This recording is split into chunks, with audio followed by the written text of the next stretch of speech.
Ah, shit. Get your tea and your popcorn because we have hit yet another psychological jackpot.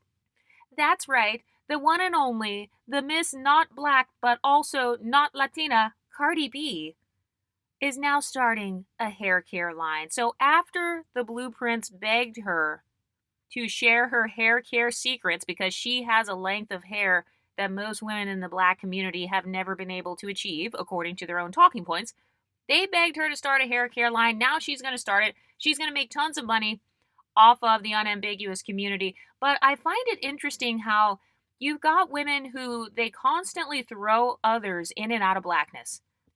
They throw Cardi B in and out of blackness. They say that Cardi B isn't black and Beyonce is. Meanwhile, Cardi B's mother and Beyonce's mother literally have the exact same phenotype. So one of them's black, one of them's not. And now you have them begging a non-black woman to create a hair care line. They begged and pleaded and tried to bully Cardi B into creating a hair care line for them. And this is what I mean when I say that most people want to date us, create us, or imitate us. So if you are some sort of multiracial black woman, a lot of times people, they want to know, what are your hair care secrets? How did you get your hair to grow that long? And have you ever noticed that they'll say this talking point of, oh, well, black women grow long hair too. Like you can grow long 4C hair, which is true. But why don't they ever beg 4C women to create hair care brands then? Why are they not begging black 4C celebrities to create the hair care brand? Why is it only Cardi B? Why are they purchasing hair care from quote unquote non-black women? So do you see what I mean about them wanting to imitate exoticals? They want to imitate the hair care routine of this light-skinned Afro-Latina Cardi B. And by the way, I've also noticed this thing where they're trying to say that Cardi B and Beyonce both have 4C hair. Why are you trying so hard to desperately convince other people that these two women have 4C hair? Has anybody else noticed that? They throw us in and out of 4C. They throw women in and out of blackness. And then sometimes what they'll do is they'll try to blame your genetics, right? They'll be like, oh, well, Beyonce only has long hair because of her genetics. Oh, well, Cardi B only has long hair because of her genetics. Okay, so then which one is the reason that you're a bald-headed scallywag then? Does your hair care suck or do your genetics suck? Which one is it? What's causing you to have constant alopecia? What is the problem here? And by the way, I also want to talk about how having a long hair length, that it's almost as if it adds to your exoticism. I really feel like there is a such thing as long hair privilege. I'm not talking about texturism right now. I'm just talking about long hair privilege. I notice when you have long hair, a lot of women in the black community aspire to be like you because we know that historically a lot of women in the black community have broken off their hair. I mean, think about it. Ever since wigs and weaves became more popular, well, especially wigs, women are snatching their edges out. They're buying stickers and tattoos at the store so they can have fake edges on their head. They're literally using Sharpies and eyeliner pencils and markers and eyeshadow so they can fill in their bald edges, all because they wanted to wear type 3 wigs and weaves. This is all because they pedestalize dark-skinned exoticals and they want this Blindian phenotype.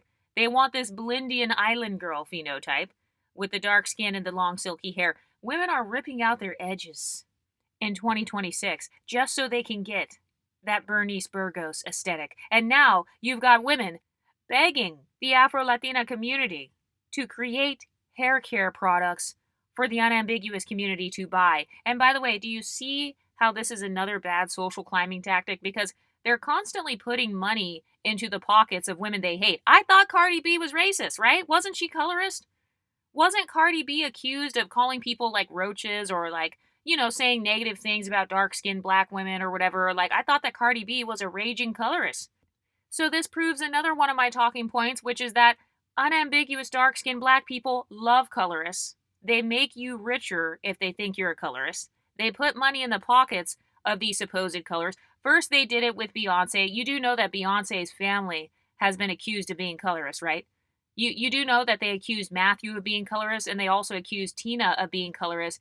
There are rumors that Tina would call young women dark or black and ugly or dark and ugly. And by the way, I'll try to show screenshots if I can find any screenshots or links to videos where they're accusing Tina of being colorist. We all know that obviously people accuse Beyonce of being a white supremacist because they say that she's trying to make sure that her skin stays light. She's constantly wearing blonde highlights. So it's like, okay, you're accusing all these women, Cardi B, Beyonce, accusing women of being colorist. And then Rihanna, of course, has a quote unquote colorist baby daddy. So the top three icons in the unambiguous black community, they're all accused of being colorists themselves or being linked to colorists. And now all three of those women have hair care lines that are supported by which community? Oh, that's right. The same community that tells other black women not to fuck with them. And I also think it's hilarious because the Latino community is considered to be extremely colorist and anti-black. And same thing with the Creole community. I've noticed that they also have similar stereotypes as well, where it's like, oh, they uphold the paper bag test, or they were historically colorist. So you've got these two women who come from historically quote-unquote colorist backgrounds, yet you had black unambiguous women begging them to create hair care lines. Do you see what I mean? About how there's almost this love-hate relationship with you. It's almost like people dislike you, but then they secretly pedestalize certain features about you. You know, they secretly pedestalize your hair length and wish that they could get their hair that long. They secretly wish that they could get access to your beauty secrets. Has anybody else noticed that? Whenever you're a standard of beauty, there are going to be women who want access to your beauty secrets. That's really what this is. The whole Cardi B thing, the reason why Cardi B always goes viral whenever she talks about hair, it's not necessarily because black women just like her as a person. No, they want access to her beauty. They want access to her pedestal. They want to have long, beautiful hair like Cardi. They want to have long, beautiful hair like Beyonce. And then when they can't achieve it, instead of admitting that they're wearing lace fronts, ripping out their edges, they'd rather just blame it on genetics. Oh, well, you know, those women just have genetics that I don't have. Okay, so then why are you so excited and hyped up and begging Cardi B to start a hair care line? And by the way, there's a post from Cardi B where the quote is literally, "Let's make these bitches' hair grow good." So I guess the name of the brand is like Grow Good or Good Grow or something. Isn't that eerily similar to the phrase good hair? So it's interesting how you don't like the phrase good hair in the black community. They don't want you to say that phrase, but you can say good grow or grow good. So you're still using the word good, you just can't use the word hair. And by the way, I did see some women on social media calling that out, saying that the term grow good or good grow, that's too similar to good hair. But Cardi B doesn't give a fuck because she knows that people will always pedestalize her fame, her phenotype. And remember, isn't it interesting how you have people who hate Afro-Latina women, but they want to date Latino men and create Afro-Latina babies? Or they want to date within the Afro-Latino community. And I also found it interesting how there were a lot of black women commenting saying, oh, well, Cardi B's hair is only long because she does protective styling and she's like retaining the length and she's trimming it. Okay, so if you got it all figured out, Keisha, why is it that as a whole we don't see unambiguous black women with long tailbone length hair then? Why is it that when a lot of women take off their wigs, their hair is still short and broken off then? If that's all you have to do is just put it under a wig for 8 months, then why is the entire black community's hair not tailbone length? Clearly there is some skill also involved as well. By the way, if you would like more exotical beauty secrets or hair tips, especially if you have type 4 hair, we do have a Patreon. I have a members page, and there's a Discord where we do actually have a hair section in there, and we kind of talk about stuff like that. But I want to talk about product junkie mindset and how that affects women in the black community. I just feel like one of the downsides of growing up in a monocultural black community is the fact that a lot of them feel like a product is going to magically solve all of your hair problems. I have never heard any other race or ethnicity focus so much on a product as I have heard in the black community.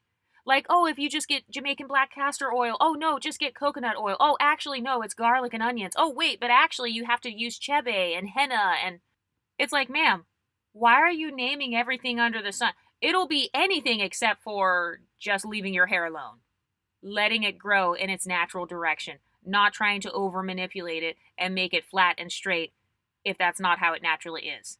Why is the solution always a product? Do you see that external locus of control? oh, if I just buy this new deep conditioner, then that's going to solve my breakage. And has anyone noticed too, a lot of women in the black community will grow their hair out just so they can flat iron it. And I'm like, okay, so that's proof that you still were always pedestalizing silky long hair more similar to Cardi B or Beyonce's. That's still a pedestal. You're not growing your hair to tailbone so you can wear it in a giant afro going up to the sky. So when are women going to admit that Cardi B and Beyonce are a part of their internalized beauty standard? I don't care if they're your beauty standard. Just admit that that's what it is. You think Cardi B's hair is beautiful. You think Beyonce's hair is beautiful. You think Rihanna's phenotype is beautiful. That's why you're buying their hair care lines. If Lupita Nyong'o started a hair care line, do you think it would sell as much as like Beyonce or Rihanna or Cardi B? As a matter of fact, can you name any unambiguous black actresses with 4C hair whose hair is as long as Cardi B's? Can you name any black female rappers who are dark skinned whose hair is as long as Cardi B's? If Doechii created a natural hair care line, do you think it would get as much traction as Cardi B? And by the way, apparently Cardi B is also coming out with like she's going to do cosmetics, nails, apparel, home decor. Like that's the rumor, is that she's just going to expand into like all these different types of accessories. And I could see her being successful with that. Because like I said, if you are an exotical, not only are you a standard of beauty, but you're also a standard of living. So I'm not surprised that a lot of these exotical celebs, they don't have to create albums. A lot of people talk shit. They're like, oh, well, when's Cardi B going to make another album? She only made a couple of albums in the last 10 years. Yeah, that's because the black community has made her so rich that she doesn't have to create a whole bunch of albums. She doesn't have to work like a slave creating 15 and 20 albums and not getting traction on any of them. And by the way, I want to talk about the protective hairstyling myth. I've noticed that a lot of women, they put their hair in these quote-unquote protective styles like braids or wigs, and it's not actually protective because these women are actually just neglecting their hair underneath the wig. And especially women who have tighter hair textures, they can't go 8 and 10 weeks and never detangle their hair. So that's what they're not telling you. It's like, ma'am, your hair is not growing in the protective style because you're using it as an excuse to neglect your hair. Also, aren't you supposed to take breaks in between the protective styles? I know that a lot of women who have inferiority complexes about their hair, they won't do that. They can't take a break in between the braids because they don't want to show the 4C hair with the dark skin with the broad features. I told you guys about how a lot of women have this internalized inferiority complex where they never want to show these three things at the same time. Dark skin, broad facial features, and 4C hair. This is why you see more light-skinned women wearing type 4 hairstyles. Light-skinned women don't have to deal with the stereotypes associated with their dark skin tones. They're literally being accused of benefiting from colorism. So a lot of women, they avoid showing their natural type 4 hair because they don't want to deal with all three isms at the same time. Colorism, texturism, and featureism. And so you see a lot of dark-skinned black women wearing these protective styles, and they don't take a break in between each style because they're afraid of dealing with texturism from wearing their 4C hair out, or they just don't like how their 4C hair looks. They don't feel like styling it. And one thing that always bothered me is like, okay, why is it that when your hair is 4C, you have to style it, but then when your hair is a 3C, you can just wash and go? Like, why can't your 4C hair just be the style? Like, oh, well, you should have styled it. Well, you should have slicked your edges. Well, you should have done this. No, bitch, my hair is the style. Why can't I just wash my hair and go? Like, when I was doing wash and goes, that's exactly what it was. I'd wash my hair, and then I just walk out the door. But you don't have a lot of unambiguous black women in the 4C community who have that level of confidence. A lot of women are still doing their hair just for the male gaze. You know, they're doing their hair a certain way to attract white men. They're doing their hair to attract black men. And let's talk about the natural hair movement and how it ties to the swirler movement as well. Because back in the day, you had a lot of women relaxing their hair so they could attract black men. And now you've got women going natural so they can attract white men. Because for some reason, I don't know why they seem to think that the creators of texturism are the least texturist. But there's this lie going around that if you have 4C hair, that the white man loves your 4C hair more than any other texture. We know that that's false in the exotical space. And trust me, the exoticals would know because the exoticals actually have family members who are either white or white adjacent or white passing. So trust me, the exotical community would know more than anybody whether or not there's texturism in the non-black communities, but they're over here going natural so they can attract white male attention. Okay, but that's another problem though, because your entire beauty routine is still centering around men. So your hair care routine is male centered. Your hair growth journey is male centered. Oh, I want to grow my hair to tailbone length. Well, why? You're never going to wear it. You're never going to show it out. You want to grow it to tailbone length so your wash day can become even longer before you put it back into braids. You want your hair to be tailbone length so you can keep hiding it in braids. That's why a lot of women don't care about hair growth, because they know that they're going to wear extensions for the rest of their lives. They know that the extensions are always going to be their first and only option. So that's why a lot of women neglect their hair. It's because they're never going to show it. So there's no need for their natural hair to be long. Because I see a lot of women saying, oh, well, I refuse to buy anything from Cardi B. I'm not going to buy her hair care stuff. I don't want to buy any hair care products. Okay, well, part of that too is because you don't care about your hair in general. You're going to neglect your hair. And so they're calling these things protective styles. And it's like, ma'am, if it's thinning out your ends, that's not a protective style. If it's leaving your hair dry and brittle, that's not a protective style. If it's snatching your edges, that's not protective. If you're not able to do anything except put it in another protective style, then the protective style didn't work. I thought the whole point was low manipulation so you could grow your hair out. So like, which one is it? Do you want long hair or not? Do you want long hair or do you just want braids? That's another bad social climbing tactic within the black community. It's this mindset of deprioritizing your natural hair and then putting styling above all else. I've noticed that there's no other community that is so obsessed with styling as in the black community. And I will say, the black community does have the most diverse and, a wide range of styles. So I think the creativity and everything is awesome, but I'm not willing to sacrifice my natural hair just so I could be creative. There's a difference between protected versus neglected. But what do you ladies think? Let me know in the comment section and I'll talk to you next time. Stay pretty, ladies.